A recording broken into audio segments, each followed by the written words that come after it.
ದೋಣಿಯ ಪಾರ ಮಾಡಿ ಮಾಯೆಯ ಕೆಸರಲ್ಲಿ ಸಿಕ್ಕಿ ಹೋದ ನನ್ನ ಆತ್ಮವ ಉಳಿಸಿ ನೀನೆ ತಂದೆ ಗುರು ಸತ್ಯದ ಪಥದ ದೀಪ. ನಿನ್ನ ನೆನಪಿನ ಯೋಗದಿಂದಲೇ ಮುಕ್ತಿ ಸಿಗಲಿ, ಶಾಂತಿ ಸಿಗಲಿ.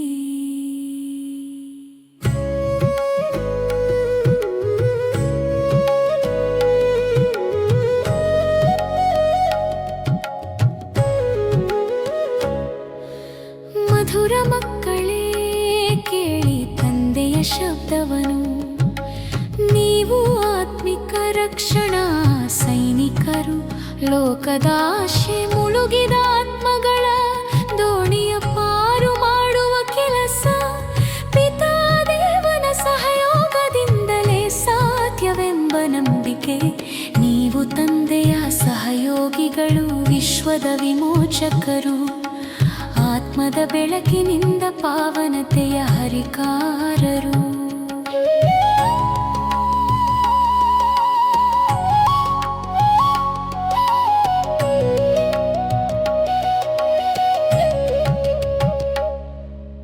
ಸಂಗಮಯುಗದ ವಿಶಿಷ್ಟ ಕಾಲದ ಬಾಗಿಲು ತೆರೆದಿದೆ.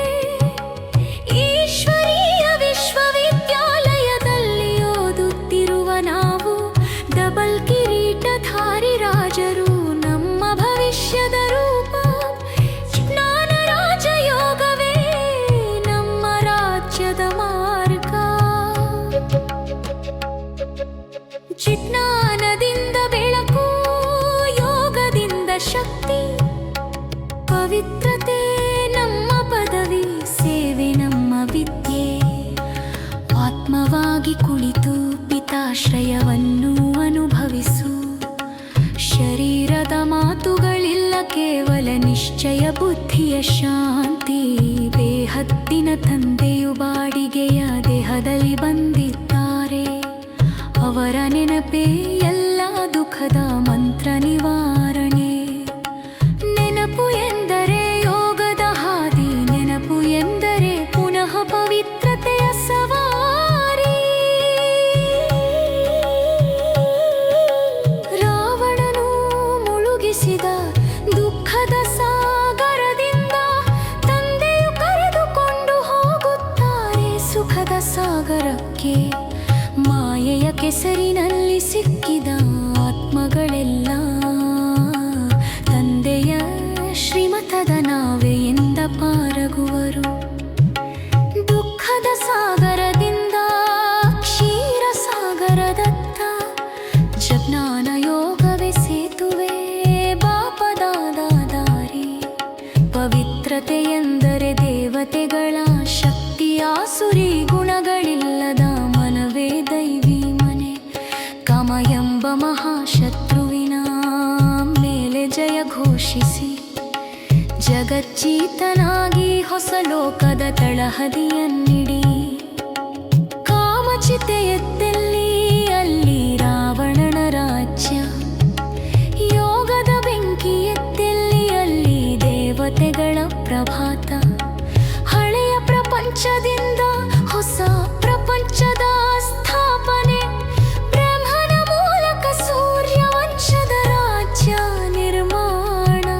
ಪವಿತ್ರ ಆತ್ಮಗಳ ಶೃಂಗಾರದಿಂದಲೇ ಹೊಸ ಭೂಮಿ. ಅಲ್ಲಿ ಲಕ್ಷ್ಮೀ ನಾರಾಯಣರ ಶಾಂತಿಧಾಮ. ಪವಿತ್ರ ಆತ್ಮದಿಂದಲೇ ಪವಿತ್ರ ಶರೀರ. ಸತೋ ಪ್ರಧಾನ ಲೋಕವೇ ನಿಜ ಸ್ವರ್ಗದ ಚಿತ್ರ.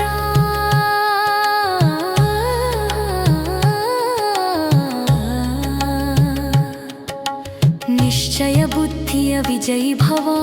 ಎಂದೆಂದು ಆಶ್ರಯದಲ್ಲಿರು. ಯಾವ ಕ್ಷಣದಲ್ಲೂ ತಂದೆಯ ಹತ್ತಿರವೆಂಬ ಅನುಭವ ಇರಲಿ.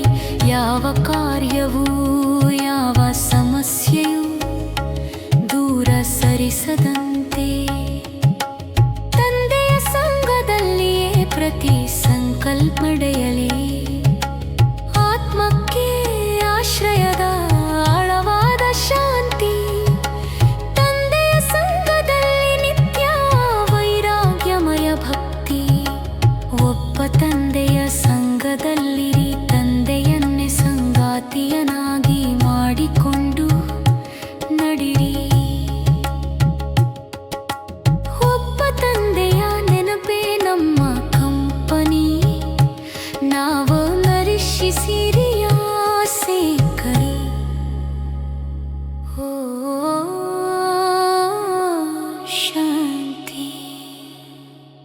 ಬಾಪದಾದ